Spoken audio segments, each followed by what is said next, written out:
Okay, in this video we're going to talk about and walk through how to create a rack. This is a straight face tooth rack, and it's going to be based off of our 5-inch pitch diameter gear. It's a 20 tooth 5-pitch diameter gear with a pressure angle of 20.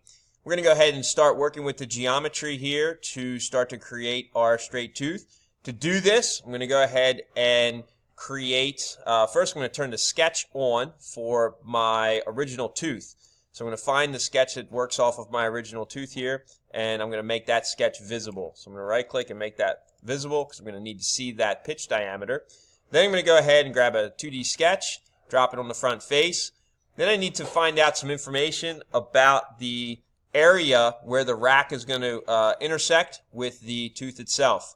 So I need to get a straight line to the center of this arc length here. So in order to make an arc length, I'm going to grab my arc. I'm going to come down and find arc center point.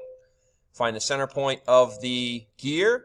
I'm going to come up to the intersection of the pitch diameter and where I want to start my arc and draw an arc from one side to the other. Now that I have an arc, I should be able to get a line. There will be a radial line from the center of my gear out to the center of my arc. I'm doing this for several reasons, but the next thing I need to do is I need to get a tangent circle, and that tangent circle is going to run from the gear tooth faces using this as the center point. So I'm going to grab my circle tool, I'm going to select the center point, and I'm going to come out until I find the tangent constraint is turning on, and I'm going to touch the edge of my tooth face. Once I do that, I now have a tangent circle, and I can continue moving forward. What we're going to do next is we're going to do an offset.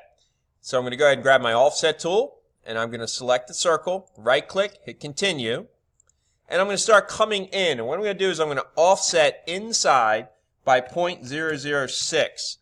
I'm offsetting 0.006 because I want the total backlash relationship between my rack and my gear to be 0.012.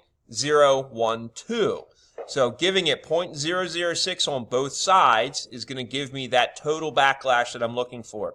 So once I do that, I hit enter, and I now have that distance offset, and that's going to be the backlash.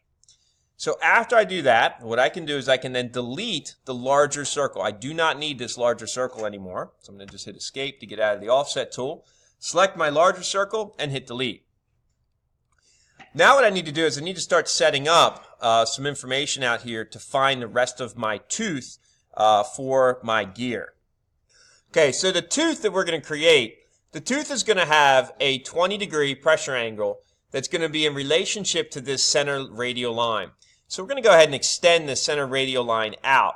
But we're also going to need to figure out where the top of the tooth is going to mate into this gear area, and then also the bottom. So the same information is going to work as far as the top of the tooth is going to be the addendum, the bottom is going to be the dedendum. So we also need to figure out what those distances will be. So what I'm going to do now is we're going to take and figure out the addendum, which is going to be the top of the tooth, which is going to be 1 divided by the diametrical pitch. The diametrical pitch for our gear is 4, so the addendum distance will be 0.25. I'm going to grab my line, I'm going to come from the center point, and I'm going to draw directly on top of my radial line, 0.25, and hit enter. What that does is that now gives me the distance that I am away from my pitch location for my addendum. And then I'm going to draw a perpendicular line at that point. That's going to be the top of my tooth. And what I'm doing is I'm locating the top of my tooth. Now I need to locate the bottom of my tooth. So to come up with the dedendum, I'm going to take 1.25 and divide that by the diametrical pitch. So I'm going to grab my line. I'm going to select this, and I'm going to come directly straight in that radial line away. All right, now I'm going to do 1.25 divided by 4. That gives me 0.3125. So it's going to be 0.3125 and hit enter. And that should be in a direct straight line, as I can see. Yes, it is. And that is going to be the dedendum. So what I'm going to do is I'm now going to draw a line at this point. This is going to be the bottom of my tooth. Okay, now we're going to get the tooth face drawn in. And what I'm going to do is I'm just going to grab my line tool, and I'm not going to lock it onto anything, okay? I simply just want to sketch a line through the side of where my tooth would roughly be, okay? Then I'm going to grab my tangent tool, my tangent constraint, and I'm now going to constrain the line I just drew to the face of the circle, okay? Now, what happened was my circle shrunk, my line did not move. So you have to be very careful. I'm going to undo, and I'm now going to have to put a dimension on my circle so that my circle is now constrained in size. Remember, that was simply an offset circle. Now I'm going to grab my tangent tool again, select my line, and then my circle, and the line should be what moves to the edge of the circle. I'm going to go ahead and do the same thing on the other side. I'm going to grab a line, and I'm just going to go ahead and rough in a line. Doesn't really matter how long or the angle, just get it roughly into the position that you'd like it to be. Then go ahead and grab the tangent tool, select the line, and then again select the circle, and the line should move so it has a tangent relationship to the circle. Okay, so the next thing we're going to do is I'm going to now grab my dimension tool, and I'm now going to dimension and get an angle dimension between the line I just drew that's now tangent to the circle and the center line. This is where my 20-degree pressure angle comes in. So I'm at 20.7 whatever, I'm going to type in 20, and then my line should be what moves to the relationship with this particular center line. So I got to make sure that I have 20 degrees. So this is at 19 something. I'm going to go ahead and make it 20 and hit enter, and the line moves in its position.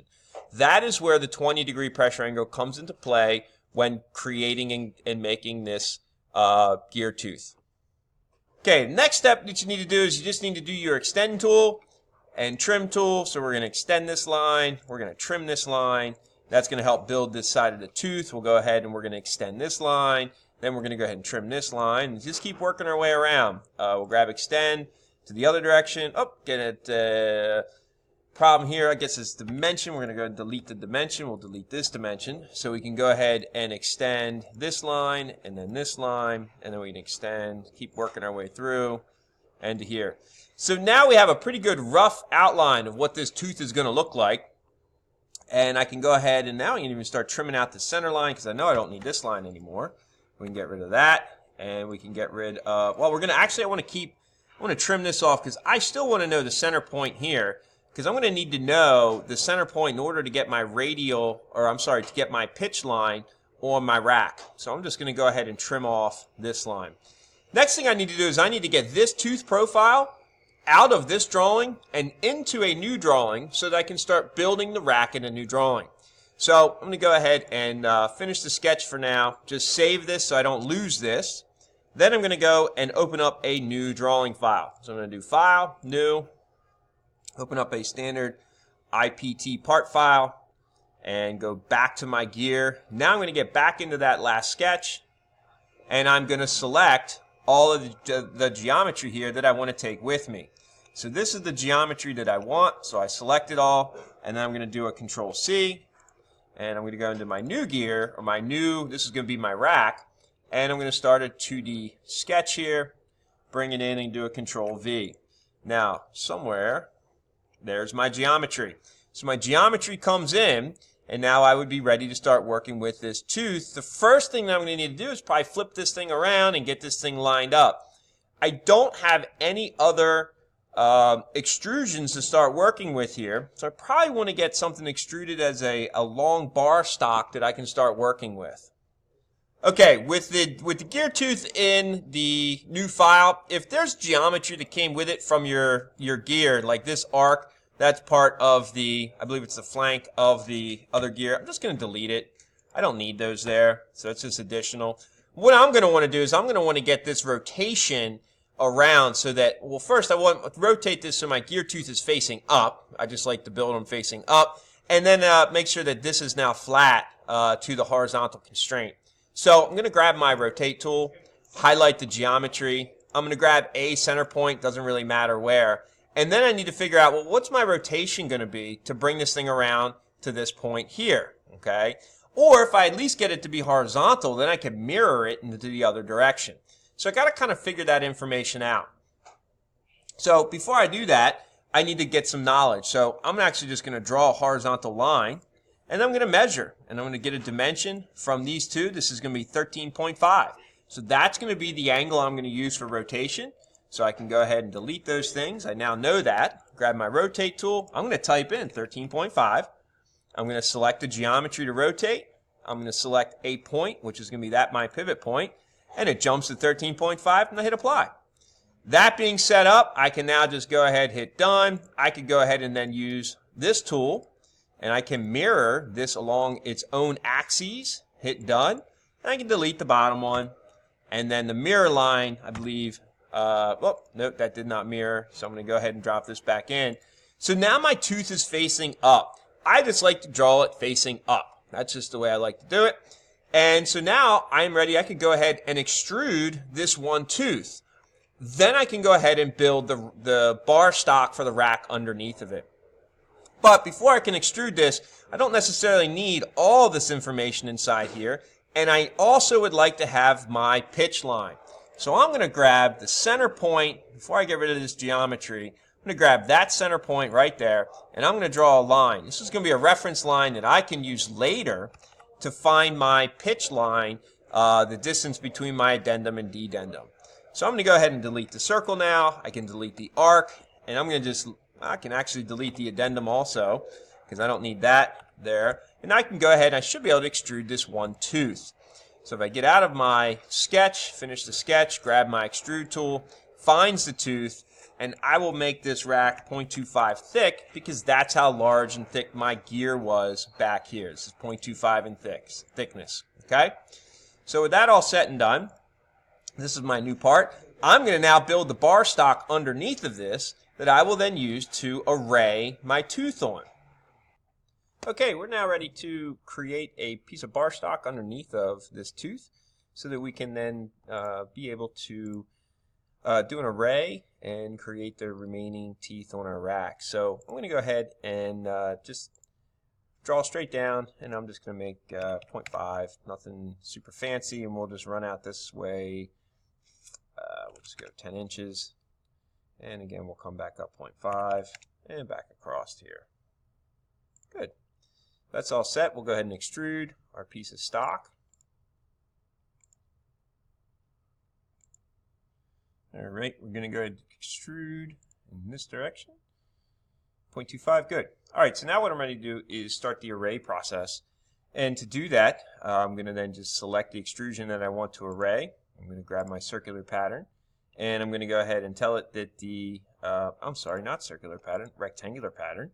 And then I'm going to give it the direction that I want it to be moving in. Obviously, it's not going to go in that direction. I'm going to change that. Now I've got to give it the distance. And the distance is going to be the pitch diameter times pi divided by the number of teeth. So I'm going to go ahead and work that out as pitch diameter is 5 times 3.14 and then divided by the number of teeth. So that is 0.785. Okay, so we'll type in here 0.785. That's going to be the spacing from one tooth point to another point. And let's go ahead and let's make several of these across this. Looks like we can fit more. We can do 12. Ooh, let's go 13. Let's go back to 12. There. Oh, that's 112. There we go. And hit OK. So now we have a small rack that we can take and see if we can actually mesh this up with our gears and make some motion and movement.